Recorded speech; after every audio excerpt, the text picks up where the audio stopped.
The evidence shows that this is how the murder was committed. Shamar, the murderer, took up his post about 9 o'clock one night in clear moonlight by the corner where Wes, his victim, had returned from the street where his office was into the street he lived in. The night air was shivering cold, yet Shamar was wearing only a thin blue suit. The jacket wasn't buttoned too. He felt no cold. Besides, he was moving about all the time, his weapon half a bayonet and half a kitchen knife. He kept firmly in his grasp, quite naked. He looked at the knife against the light of the moon. The blade glittered, not enough for Shamar. He struck it against the bricks of the pavement till the sparks flew. Regretted that, perhaps.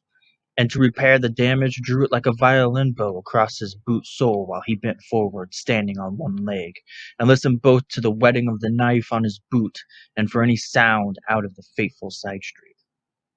Why did Pallas, the private citizen who was watching it all from his window, nearby in the second story, permit it to happen? Unriddled the mystery of human nature. With his collar turned up, his dressing gown girt around his portly body, he stood looking down, shaking his head.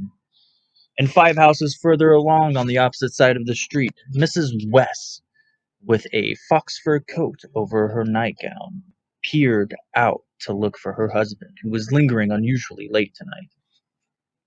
At last, there rang out the sound of the doorbell before Wes's office. Too loud for a doorbell, right over the town and up to heaven, and Wes, the industrious night worker, issued from the building, still invisible in that street, only heralded by the sound of the bell. At once the pavement registered his quiet footsteps. Pallas bent far forward. He dared not miss anything. Mrs. West, reassured by the bell, shut her window with a clatter. But Shamar knelt down. Since he had no other parts of his body bare, he pressed only his face and hands against the pavement. Where everything else was freezing, Shamar was glowing hot. At the very corner dividing the two streets, West paused. Only his walking stick came around into the other street to support him. A sudden whim, the night sky invited him with its dark blue and its gold. Unknowing, he gazed up at it. Unknowing, he lifted his hat and stroked his hair. Nothing up there drew together in a pattern to interrupt the immediate future for him. Everything stayed in its senseless, inscrutable place. In itself, it was a highly reasonable action that West should walk on. But he walked onto Shamir's knife. "Wes!" shrieked Shamar, standing on tiptoe, his arm outstretched, the knife sharply lowered. "Wes! You will never see Julia again!"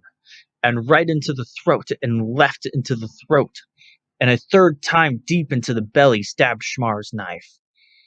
Water rats slit open, gave out such a sound as came from Wes. "Done!" said Shamar, and pitched the knife, now superfluously blood-stained, ballast against the nearest house front. The bliss of murder, the relief, the soaring ecstasy from the shedding of another's blood. Wes, old night-bird friend, alehouse crony, you are oozing away into the dark earth below the street. Why aren't you simply a bladder of blood so that I could stamp on you and make you vanish into nothingness? Not all we want comes true. Not all the dreams that blossomed have borne fruit. Your solid remains lie here, already indifferent to every kick. What's the good of the dumb question you are asking? Pallas, choking on the poison in his body, stood at the double-leafed door of his house as it flew open. "Shamar! Shamar! I saw it all! I missed nothing!" Pallas and Shamar scrutinized each other. The results of the scrutiny satisfied Pallas. Shamar came to no conclusion. Mrs. West, with a crowd of people on either side, came rushing up, her face grown quite old with the shock. Her fur coat swung open. She collapsed on top of Wes. The night-groaned body belonged to Wes. The fur coat spreading over the couple like the smooth turf of a grave belonged to the crowd. Shamar, fighting down with difficulty the last of his nausea, pressed his mouth against the shoulder of the policeman, who, stepping slightly, led him away.